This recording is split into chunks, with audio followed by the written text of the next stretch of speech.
సందర్భం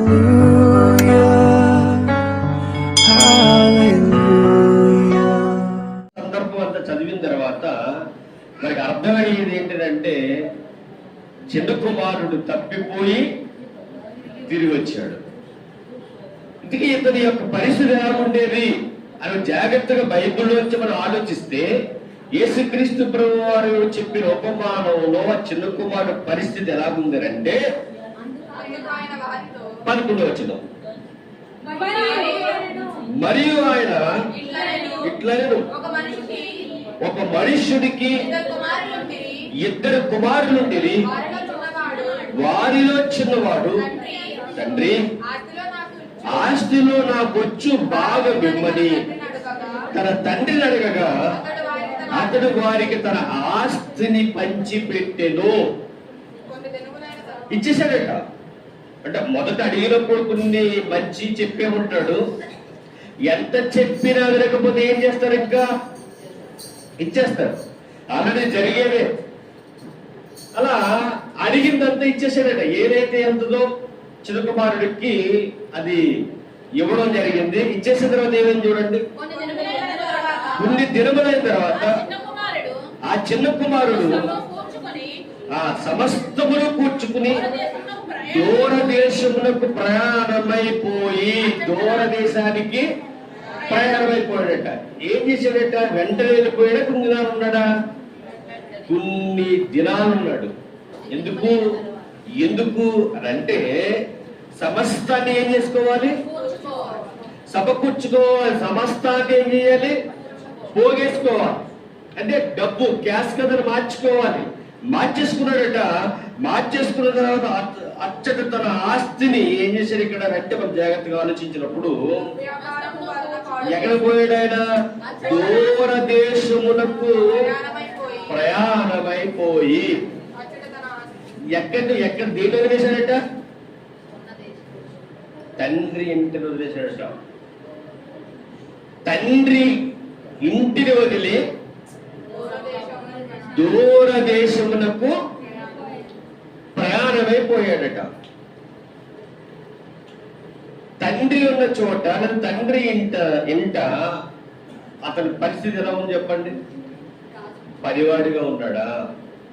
పని చేసేవాడిగా ఉన్నాడా? సకల సమృద్ధి కలిగి ఆనందంగా ఉన్నాడా? ఆనందంగా ఉన్నాడు, యజమానిగా ఉన్నాడు. ఇంకా తన జీవితం చాలా బాగుంది. ఎందుకు అంటే తండ్రి దగ్గర ఉన్నాడు కనుక. ఇప్పుడు తండ్రి దగ్గర అంత బోధన అనుభవిస్తూ అంత గొప్పగా జీవించిన అతనికి ఆశ కలిగిందట. దేని మీద? ఆస్తి మీద. ఇక్కడుంటే ఇలాగే ఉంటాం, ఇక్కడుంటే ఇదే బ్రతుకు. కానీ తండ్రి ఇంట నుంచి బయటికి వెళ్ళిపోతే ఆ బ్రతుకు వేరు, ఆ జీవితం వేరు, అక్కడ పరిస్థితులు వేరు. ఇప్పుడు ఇక్కడ తండ్రి ఇష్ట ప్రకారం బ్రతకాలి.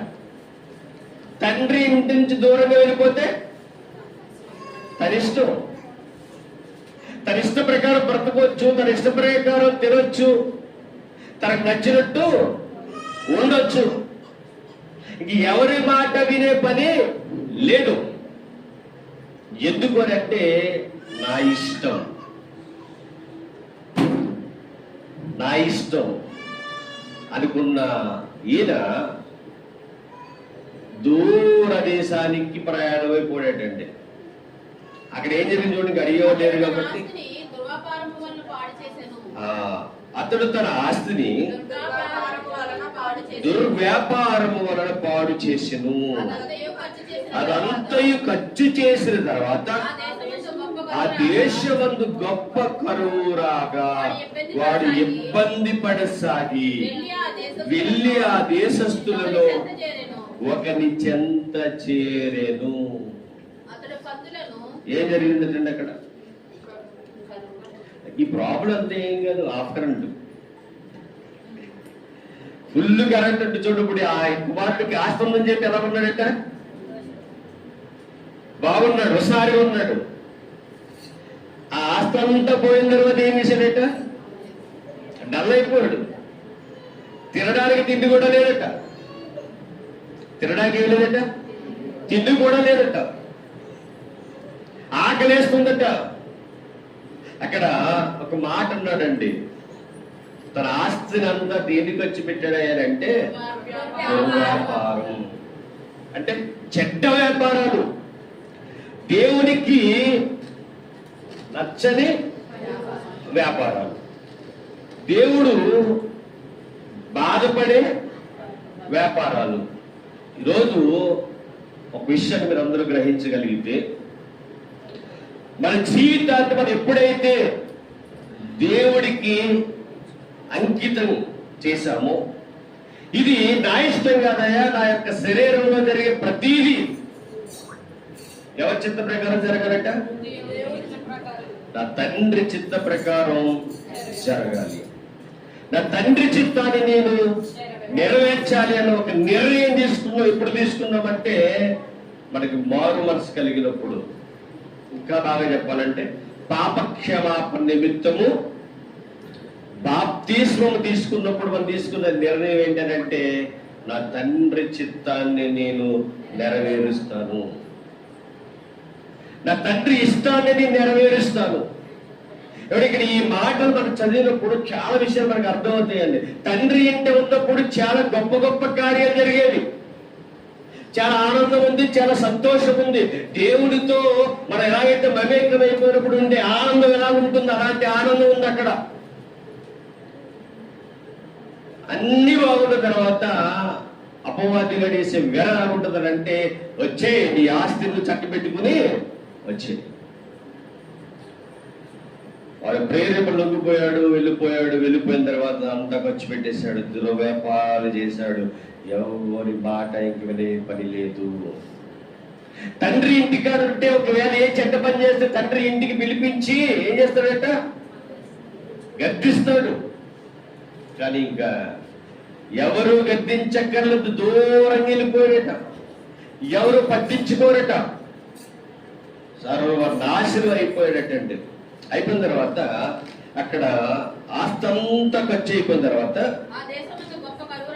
ఆ దేశమందు గొప్ప కరువు రాగా వాడు ఇబ్బంది పడసాగి వెళ్ళి ఆ దేశస్తులను ఒకటి చెత్త చేరను. అతడు పందులను మేపుటకు తన పొలములలోనికి వారిని పంపెను. పనికి వెళ్ళాడట. పనికి వెళ్తే ఏం చేశాడట? అతనికి ఏమున్నాయట? పందులు ఉన్నాయట. పందులు మేపడానికి ఏం చేశాడట? పంపాడట.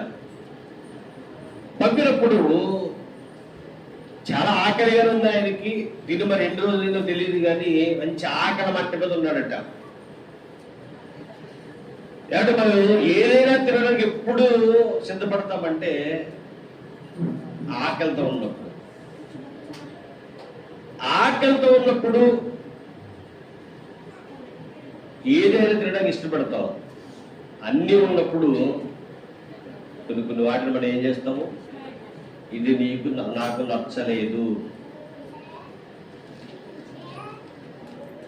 ఏమి లేకపోతే ఉన్నదే మనకి చాలా ఆనందాన్ని ఇస్తుంది, చాలా సంతోషాన్ని ఇస్తుంది. దాన్నే పరమాన్నంలా తింటాం. దేన్ని తిన్నంటాం కదా. కొన్ని ఉంటాయండి మన జీవితాల్లో కూడా ఉంటాయి. ఇక్కడ ఈ చిన్న కుమారుడు లేదా ఈ ఆస్తి అంతా ఖర్చు పెట్టిన ఇతను మంచి ఆకలితో ఉన్నాడండి. అప్పుడు దాకా మందు తాగాడు, అప్పటి వరకు బిర్యానీ తిన్నాడు. అంటే అప్పుడు ఉంటే తినొచ్చులేండి. అప్పటి వరకు ఏవైతే దొరుకుతాయో అవన్నీ తిన్నాడు, అన్ని తాగేశాడు కూడా. అన్ని పోయాయి. ఇంకా ఇక్కడ కరువు వచ్చింది. అన్న దగ్గర కూడా రూపాయి కూడా లేదు. ఏం చేయాలి అర్థం కావట్లేదు. పనికి కుదిరిన తర్వాత పందులు మేపడానికి వెళ్ళాడు. పందులు మేపడానికి వెళ్ళిన తర్వాత ఆ పంది తినడానికి ఆ వ్యాపారికుడు పొట్టేలు చేస్తున్నాడట. ఆ పొట్టు తిని బ్రతకాలనుకున్నాడటండి. ఎందుకు? ఏమీలే, ఆకలేస్తుంది. ఆకలేస్తున్నప్పుడు అక్కడ దొరికేదే తినాలి. అక్కడ దొరికేదే తినాలి. విషయం జాగ్రత్తగా ఉందాము. ఎందుకంటే ఇక్కడ చాలా మంది ఉన్నారని, ఎంతమంది అలా చేస్తారో ఎంతమంది చేయరు నాకు తెలియదు, కానీ వీళ్ళు అలా చేస్తే మటుకు బాధపడాలి. చాలా మంది ప్లేట్లో భోజనం పెట్టించుకుంటారండి. శుభ్రంగా ఒక మెతుకులు కూడా లేకుండా తిని ఆ ప్లేటు బయట పడేసేవారు ఎంతమంది ఉన్నారు. అంటే ప్లాస్టిక్ ప్లేట్, స్టీల్ ప్లేట్ కాదు. స్టీల్ కూడా ఇస్తే ఇప్పుడు పక్కన పెట్టాలి, కడుక్కోవాలి. కాబట్టి మీరు ఫంక్షన్కి వెళ్ళండి, లేకపోతే మీరు ఇంటికాడ భోజనమే కానివ్వండి, మీరు తినేటప్పుడు నాకు సరిపోయింది, కడుపు నిండిపోయిందని ఎంతమంది డ్రైన్లో పడేస్తున్నారు. మీరు చేతులు ఎత్తక్కర్లేదు, నాకు చెప్పక్కర్లేదు. మీరు లెక్క అప్పగించవలసింది ఎవరికో తెలుసా? దేవునికి. చాలా మంది అండి, ముఖ్యంగా మన క్రైస్తవులు చాలా మంది. ఇక్కడ చూస్తున్నా కొంతమంది తింటారు, తిన్న తర్వాత సగం పైగా వెళ్ళిపోద్ది.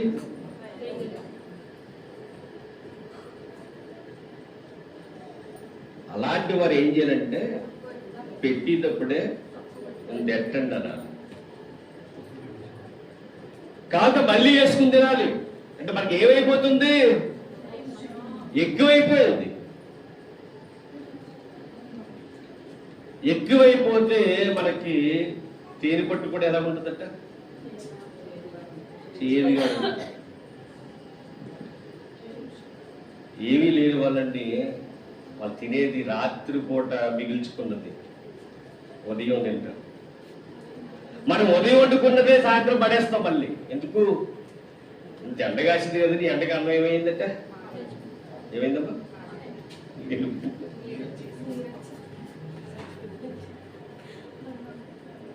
అంటే మనందరికీ ఏమవుతుంది అంటే ఆహారం ఎక్కువైపోతుంది. లేని వాళ్ళు చాలా మంది ఉన్నారు. వాళ్ళకి పెట్టడానికి మనం చూడాలి తప్ప, మనం ఒకవేళ తక్కువ వండుకోవాలి, అర్ధాకలతున్నా పర్లేదు లేండి, ఎందుకంటే ఆరోగ్యం అట. అర్ధాకలతుంటే ఏమవుతుందట?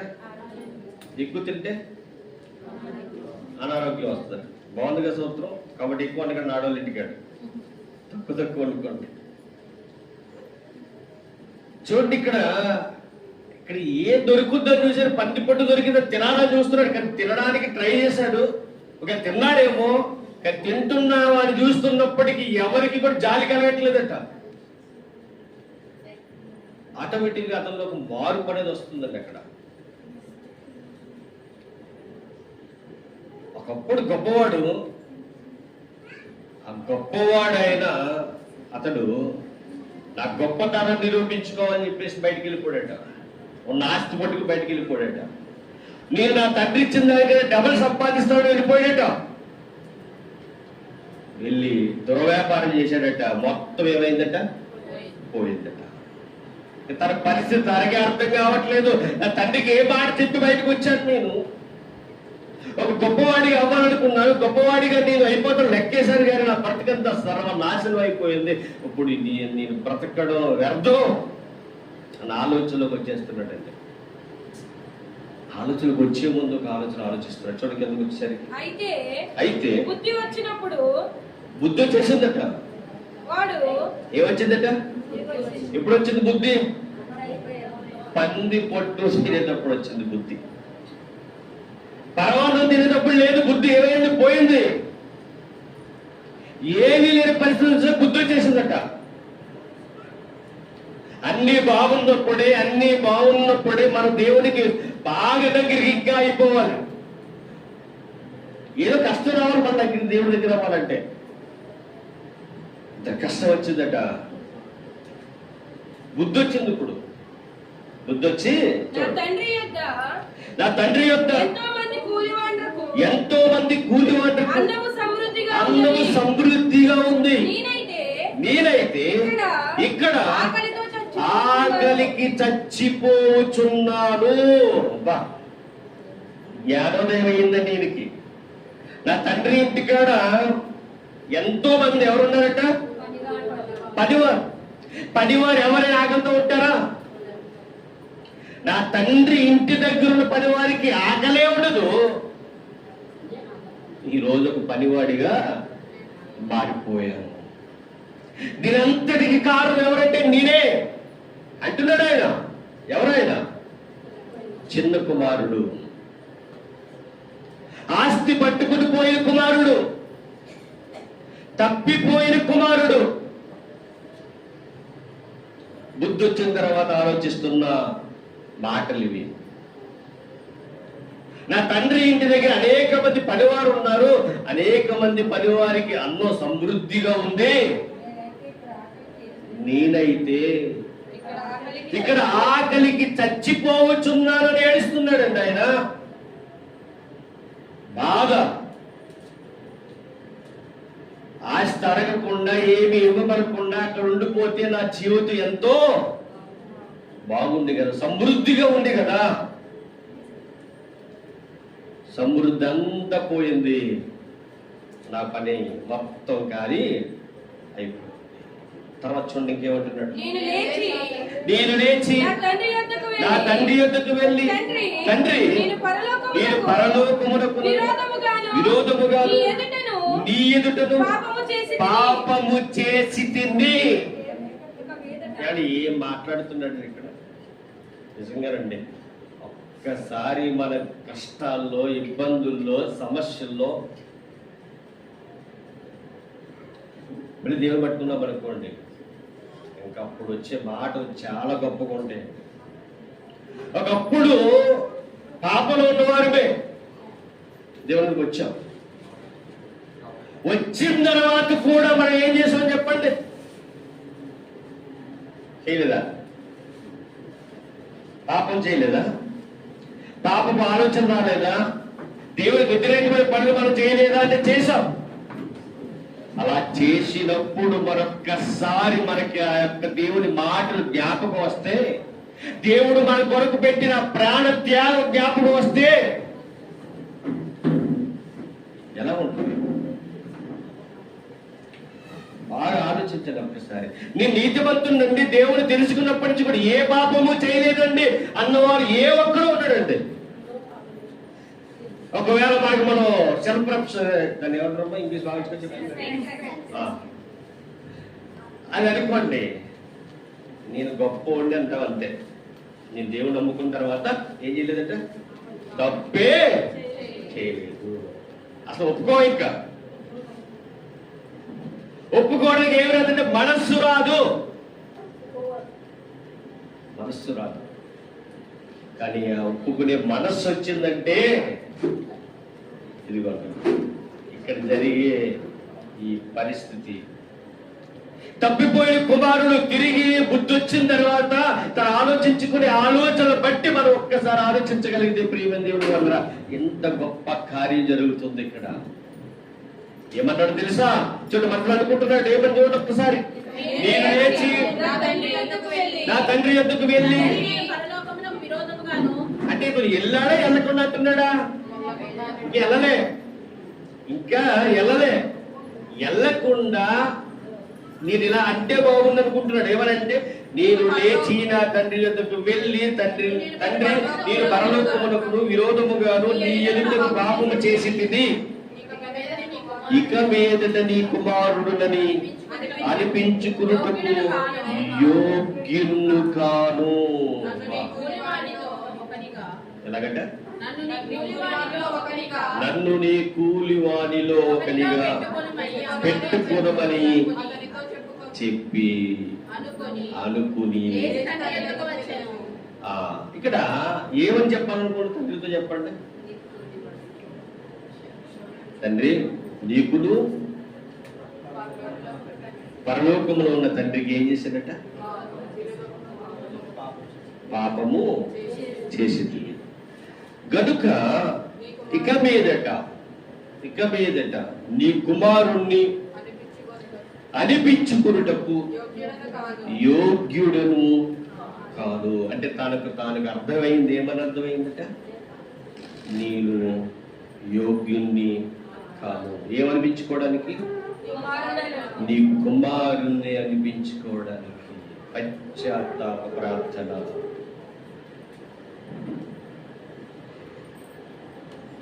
మనం చేస్తామని ప్రార్థన చేయనక్కర్లొద్దా?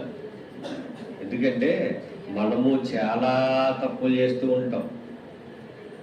మన ఆలోచన ద్వారా కానీ మనసు ద్వారా కానీ ఒక్కొక్కసారి కొన్ని ఉంటాయండి. అపవాదిని అలా ప్రేరేపిస్తూ ఉంటాడు. అంటే ఎప్పటికప్పుడు నువ్వేం చేయాలి అంటే, తండ్రి అలాంటి ఆలోచన రాకుండా నన్ను నేను కాపాడుకోవడానికి శక్తిని నాకు దయచేయి తండ్రి. ఈ ప్రార్థన చాలా అద్భుతంగా ఉందండి. నీ కుమారుని అనిపించుకున్నట్టు నేను యోగ్యుణ్ణి కాను తండ్రి. నన్ను నీ కూలివానిలో ఒకనిగా పెట్టుకొనమని అతనితో చెప్పుకుని లేచి తండ్రి యొద్దకు వచ్చెను. అంటే మొత్తం మీద ఆ దూర దేశాల నుంచి లేదా దూర ప్రాంతాల నుంచి ఎక్కడికి వచ్చేసాడట?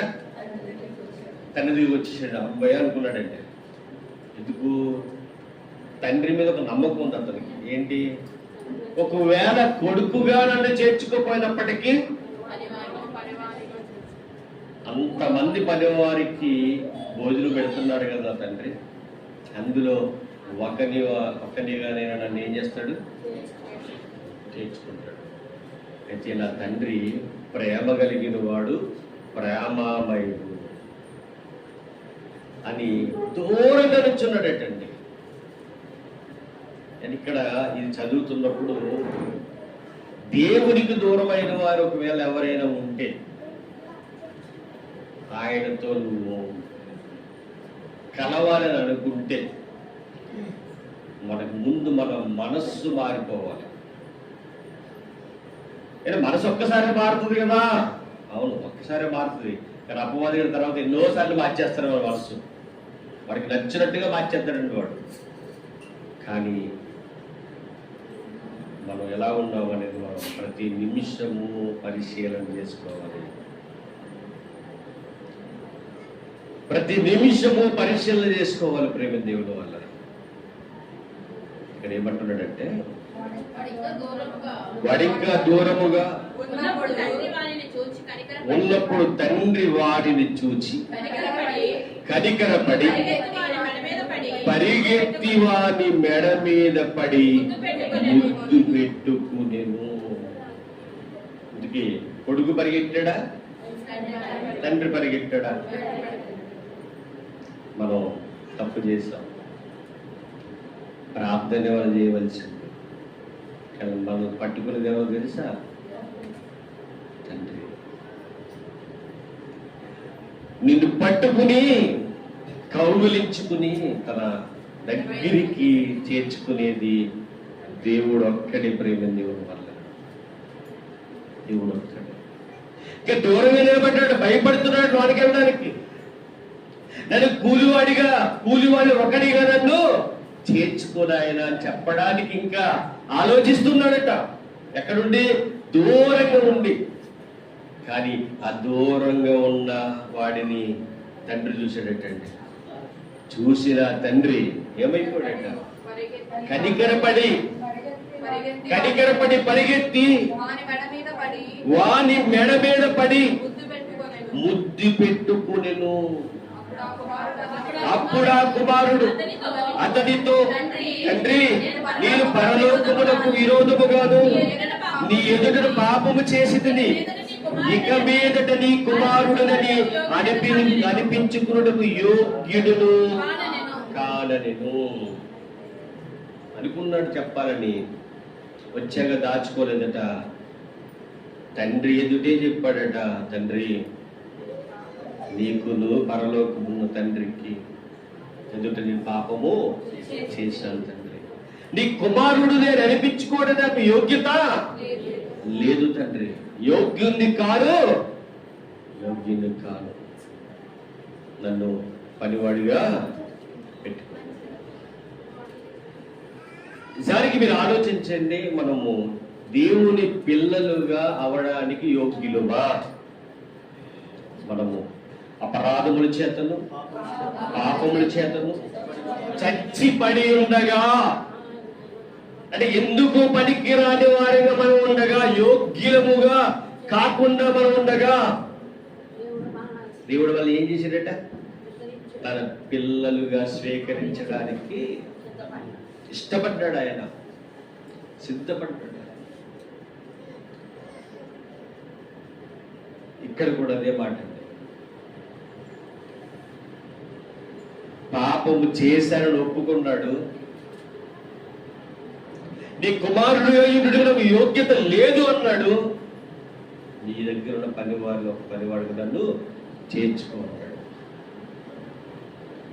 ఆ మాటకి తండ్రి అంటున్న మాట చూడండి. అయితే తండ్రి తన దాసులను చూచి ప్రశస్త వస్త్రములు త్వరగా తెచ్చి లేట్ చేయొద్దు, నా కొడుకు వచ్చేసాడు అంటే చూడండి, తండ్రికి కోరుకుందా? కోరిక అంటే నా కొడుకు నా దగ్గరికి వస్తాడు. మనందరి గురించి కూడా దేవుడు అదే కోరుకుందాం. దేవునికి నా పిల్లలు నా దగ్గరికి రావడానికి టికెట్ తీసుకున్నాం మనం, కానీ ఏది ఎక్కుతున్నాం చెప్పండి? మనందరికి ఇక్కడ ఎవరికి ఎంత రక్షణ అందరూ కూడా ఏం తీసుకున్నట్ట? ఎక్కడికి వెళ్ళడానికి వెళ్తున్నారా?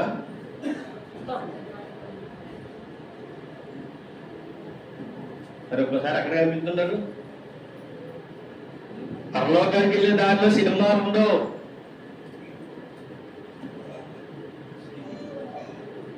ఇప్పుడు దాంట్లో ఉండేగా, ఎక్కడికి వెళ్తాం?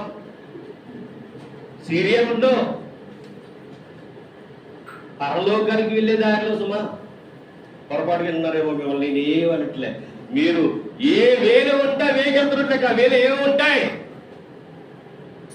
లోక సరదాలు ఉండవు.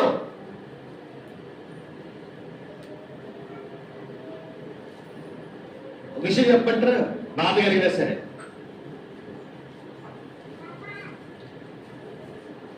వారానికి ఒక్కసారి 3 గంటలు ఆదివారం మందిరంలో ఉండడానికి వచ్చే నొప్పి ఎలా ఉంటుందంటే, ఇంకా ఇప్పుడు ఉంది కదా కరెంట్ పోతూ ఉంటుంది, ఎప్పుడు పోదావా అని చూద్దాం. 3 గంటలు అంటే ఎక్కువ కాదు. ఆదివారం 2 గంటలు ఉంటారు, 3 గంటలు తప్పితే 4 గంటలు. ఇది అయిపోయిన తర్వాత ఎక్కువ చెప్పండి, ఎక్కువగా ఇది అయిపోయిన తర్వాత ఎక్కువగా అంటే అక్కడ లేని ఆనందం, అక్కడ ఉన్న ఆనందం ఇక్కడ లేదా? ఆనందం కంటే ఈ ఆనందం గొప్పది. మరి పరలోకి వెళ్ళే మార్గంలో ఏముంటావు? యోగు గారికి ఉన్నాయి చెప్పండి, విందులు ఉన్నాయి. ఆయనకి విందులు ఉన్నాయి, వెళ్ళేవారు. ఎందుకంటే వారి యొక్క పిల్లలు ఎంతమంది అట? 10 మంది పిల్లలు. 10 మంది అండి, 7 10 మంది. 7 మగ పిల్లలు, 3 ఆడపిల్లలు. ప్రతిరోజు కూడా ఒక్కొక్కరి ఇంటి దగ్గర విందు. ఎలాంటి విందు అది? జోకులు వేసుకునే విందు కాదు. నేను చెప్తున్నా, క్రైస్తవులుగా బతుకుతున్న మన నోటమ్మట జోకులు మీద జోకులు వస్తున్నాయి, కానీ పరలోకి వెళ్ళే మార్గం కాదు. మీరు అనుకుంటున్నారేమో పరలోకి వరకు వెళ్ళొచ్చేమో, మరి ఇలాగని సాకు కొట్టండి ఇలా వెళ్ళిపోతారు అనుకుంటారేమో. పరలోకానికి వెళ్ళేటప్పుడు కొన్ని కరెక్ట్ మార్గాలే ఉంటాయి, షార్ట్ కట్లే ఉండవు. ఇంకా డైరెక్ట్ ఎవడైనా అలా రావాల్సిందే. ఒకే ఒక్కడు షార్ట్ కట్. ఎవరికది? సిలువ మీద ఉన్న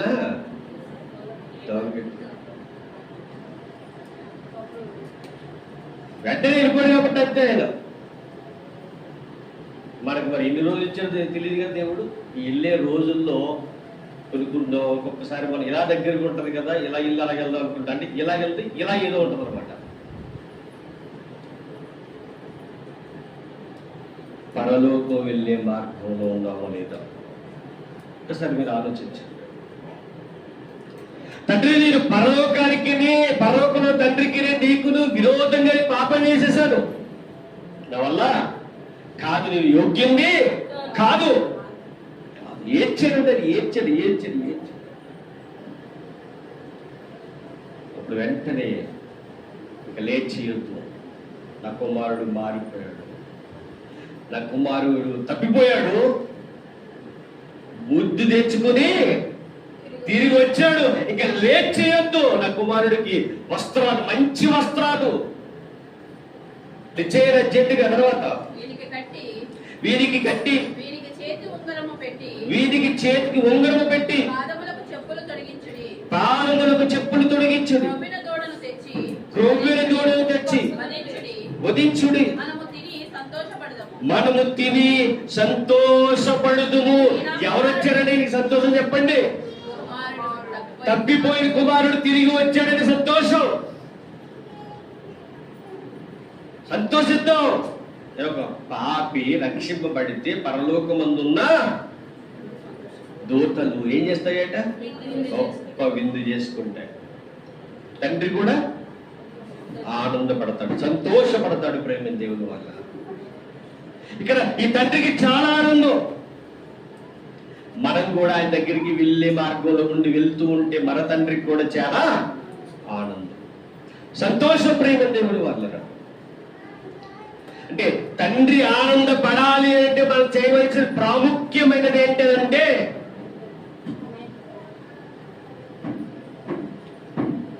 ఆనందపడడం. ఎవరు? తండ్రి.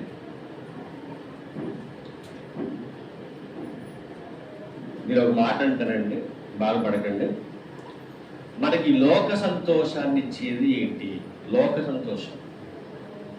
హ్యాపీగా మనకు నచ్చినట్టుగా మన బ్రతికితే మనకి ఏమొస్తాయట? సంతోషం వస్తుంది, ఆనందం వస్తుంది. అదే దేవుడు ఆనందపడాలంటే ఆత్మ సంబంధమైనవేటో వాటిని వెతికి వాటి వెంబడ మనం ఏం చేయాలి? వెళ్ళాలి. ఏది ఆత్మ సంబంధమైనది, ఏది శరీర సంబంధమైనది అని అంటే బైబిలే చెప్తుంది.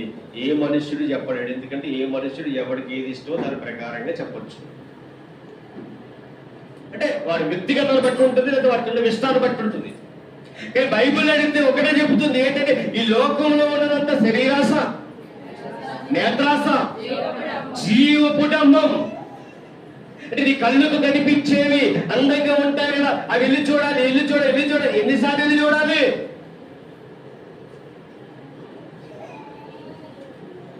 ఎన్నిసార్లు వెళ్ళి చూడాలనుకున్నా?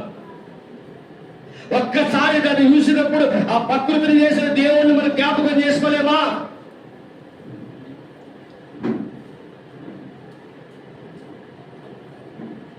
అంటే మాటి మాటికి మనం వెళ్తున్నామంటే దానికి ఏమైపోయాం? మనం ఆకర్షింపబడిపోయాం. నేను వెళ్ళాలి, గడపాలి. చూడు, ఒక్కసారి లేదా 2 సార్లు లేదా 3 సార్లు. ఎక్కువగా దానికి మనం ఏమవకూడదట? కరెక్ట్ కాకూడదు. నువ్వు ఎవరికి కరెక్ట్ అవ్వాలి తెలుసా? ఏమండి, నాకు ప్రకృతి దగ్గరికి వెళ్ళి చూస్తేనే దేవుడు జ్ఞాపకం వస్తాడంటే తప్ప రైటా? రైటా? తప్ప. ఇప్పుడు సముద్రం దగ్గరికి వెళ్ళారండి, బీచ్కి వెళ్ళారు. ఏంటయ్యా అత్తమాట బీచ్కి వెళ్ళిపోతున్నావు, ఎందుకు అలాగా అని అన్నావు అనుకోండి. ప్రకృతి అండి, దేవుడు చేసిన ప్రకృతిని ఏం చేస్తున్నాం? చూస్తున్నాం, ఆనందిస్తున్నాం. ఎన్నిసార్లు అంటే మనకి ఆనందం కావాలన్నప్పుడు అలా ఏం చేయాలి అంటే వంకెవరు? మళ్ళీ దేవుడు.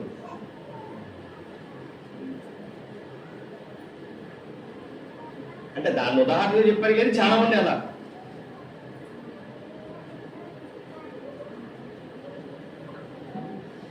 ఆలోచించండి ఒక్కసారి. పరలోకానికి వెళ్ళే మార్గంలో ఉన్నామనంటే ఆ మార్గంలో నువ్వు అనుకున్న ఆనందాలు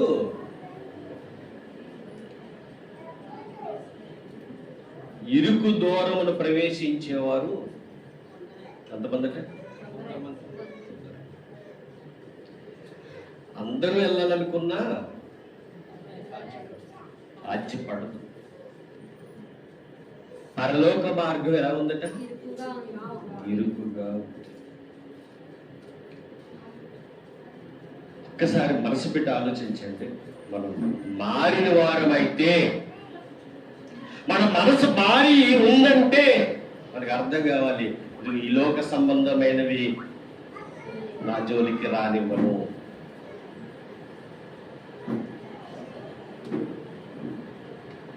దేవుని నమ్ముకున్న వాళ్ళం, దేవుని ధరించుకున్న వాళ్ళం, యేసుక్రీస్తు ప్రభువారు ధరించుకున్న మనము ఆయనను మహిమపరిచే బ్రతుకు బ్రతకారు కానీ ఆయన్ను అవమానపరిచే బ్రతుకు మనం బ్రతకడానికి వీళ్ళని ప్రాణం ఇవ్వడానికైనా రెడీ అయిపోవాలండి. ప్రాణం ఇచ్చాడే కదా రెడీ అయిపోవడం. అలా ఉన్నది క్రీస్తులో బ్రతుకు. చూడండి, ఇక మనసు మారిన తర్వాత, బుద్ధి వచ్చిన తర్వాత, పనివాడిగా ఉన్న పర్లేదు కానీ నేను ఎక్కడ ఉండాలో తండ్రి దగ్గర ఉండాలనుకున్నాడు.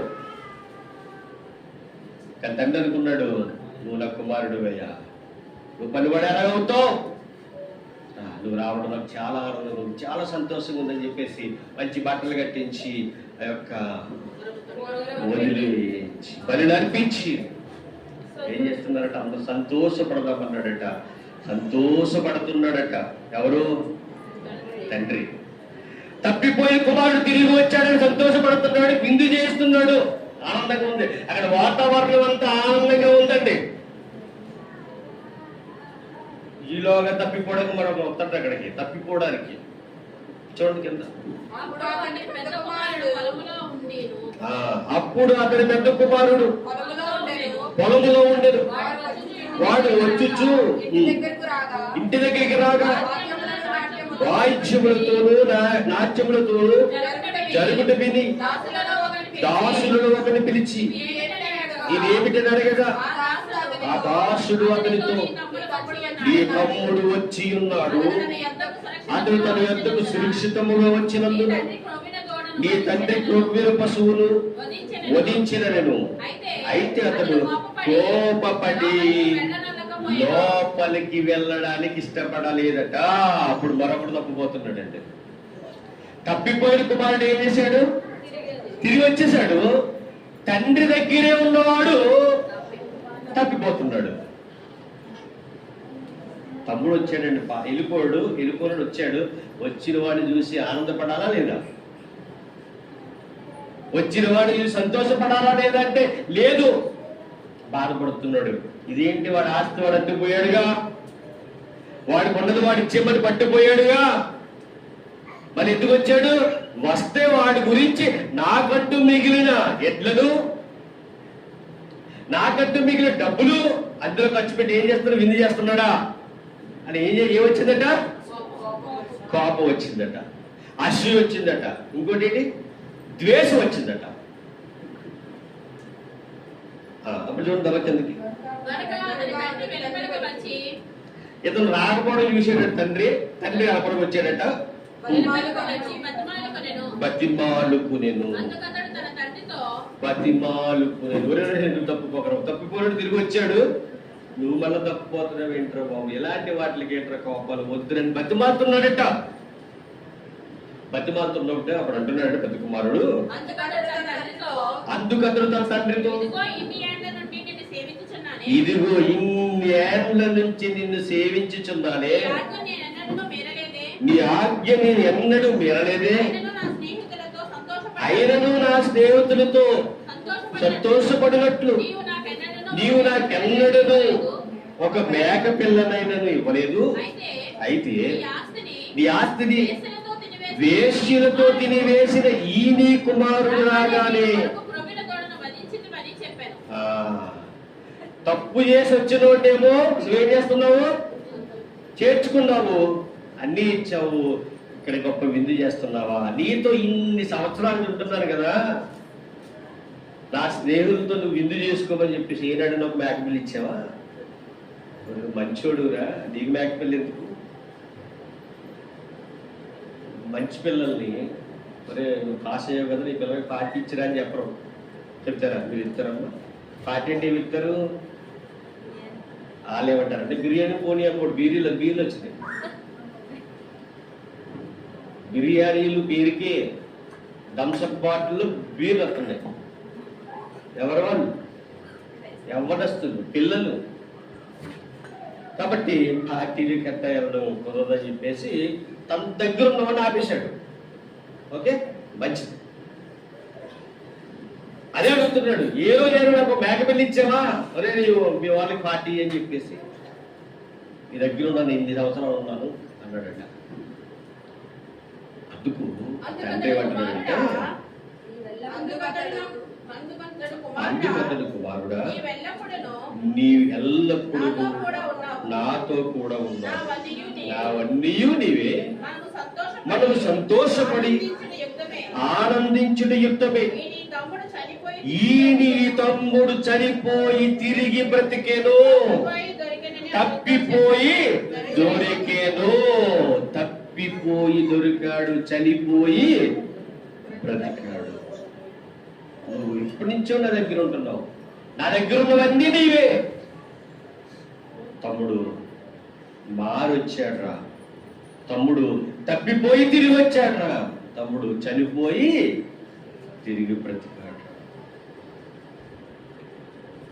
తప్పిపోయి తిరిగి వచ్చిన వాడిని మనం హక్కుని చేర్చుకోవాలి. ఎంత గొప్ప మాట అండి. వాడు తప్పు చేశాడు, తప్పు చేశాడు అని దూరం చేయడానికి చూస్తాం, కానీ వాడు మారితే చేర్చుకోవడానికి చాలా మంది ఇష్టపడే వారిలా లేరు. ఇది పరలోకానికి వెళ్ళే మార్గం, హక్కుని చేర్చుకోవడం. మారినా సరే చెయ్యని బయటికి ఎండేసావు అనుకోండి, నువ్వు నాకు ఎందుకు పనికిరావు, నీకు నాకు సంబంధం లేదు అని బయటికి గిట్టేసామనుకోండి, ఇది ఎవరి మార్గం కాదట? పరలోకానికి మార్గము కాదు. ప్రేమ దేవుడి వల్ల చాలా జాగ్రత్తగా ఈ మాట మనకు అర్థమైతే, దుష్టుల్ని చేర్చుకోము, మారిన వారిని చేర్చుకోకుండా ఓడలేము. ఈ మాటకి అర్థం ఇదేనండి. దుష్టులనేమో ఎలాగ చేర్చుకో, కానీ మనసు మారిన వారిని, దుష్టత్వంలో నుంచి బయటకు వచ్చిన వారిని, దుర్వ్యాపారంలోంచి బయటకు వచ్చిన వారిని, చనిపోయి తిరిగి బ్రతికిన వారిని, తప్పిపోయి తిరిగి వచ్చిన వారిని హక్కుని చేర్చుకుంటే అది పరలోకానికి వెళ్ళే మార్గం. ప్రేమ దేవుడి వల్ల రోజు దేవుడు మనకి నేర్పిస్తున్న మాట ఏంటంటే, నీ చుట్టూ చాలా మంది ఉన్నారు. అది నీ అన్నయ్య కావచ్చు, తమ్ముడు కావచ్చు, అక్క కావచ్చు, చెల్లి కావచ్చు, బంధువు కావచ్చు, రక్త సంబంధి కావచ్చు, దూరంగా ఉన్నవారు కావచ్చు. ఏ ఒక్కరిని వారు మనసు మార్చి వారు మంచిగా బ్రతుకుతుంటే వారికి దూరంగా ఉండడానికి నువ్వు ఇష్టపడకు, దగ్గర ఉండడానికి ఇష్టపడవు. ఇది పరలోకానికి వెళ్ళే మార్గం. ఆ పరలోకానికి వెళ్ళే మార్గంలో మనందరం ఉండాలి. ఎప్పుడు కూడా ఆ మార్గాన్ని విడిచిపెట్టిపోకుండా స్థిరముగా నిలబడేలా మనం ఆ ఖచ్చితత్వాన్ని నేర్చుకుందాం. దేవుని యందు భయభక్తులు కలిగి బ్రతుకుదాం. పాపము చేసిన వాడు పాపంలో బ్రతుకుతుంటే దూరంగా ఉందాం. ఆ పాపాన్ని విడిచిపెట్టి దేవునికి దగ్గరైతే దేవుడికి దగ్గర అవుతాం. మనం దేవుణ్ణి ప్రేమిందాం. దేవుడి ద్వారానే మన జీవితాన్ని ఉన్నతమైన స్థితిలో పెట్టుకుందాం. తన వచ్చేది ప్రార్థన చేసుకుందాం. ప్రార్థన. పరలోకమందున్న మా కన్న నీ పరిశుద్ధమైన శ్రేష్టమైన ఘనమైన నామములకు స్తుతులు స్తోత్రములు తండ్రి. దేవా, ఇదిగో నాయన, మీరు మా జీవితాల ద్వారా మాకు మాట్లాడి ఉన్నారు తండ్రి. నిజమే నాయన, మేము అనేకులకి తండ్రి నాయన, అనేకులు బాధ పెట్టేవారిగా ఉన్నాము, అనేకులు సంతోష పెట్టేవారిగా ఉన్నాము. ఒక్కసారి తండ్రి మేము పరిశీలన చేసుకుని తండ్రి, నీ యందు భయభక్తులు కలిగి తండ్రి బ్రతికే జీవితం అందరికీ దయచేయమని ప్రార్థిస్తూ ఉన్నాము తండ్రి. దేవా, నీ మాట గొప్పది తండ్రి, నీ ప్రేమ గొప్పది తండ్రి. ఇదిగో నాయన, తప్పిపోయిన కుమారుడు ఎలాగైతే బుద్ధి వచ్చిన తర్వాత మారు మనసు కలిగి తండ్రి నీ వద్దకు వచ్చినప్పుడు చేర్చుకున్నాము.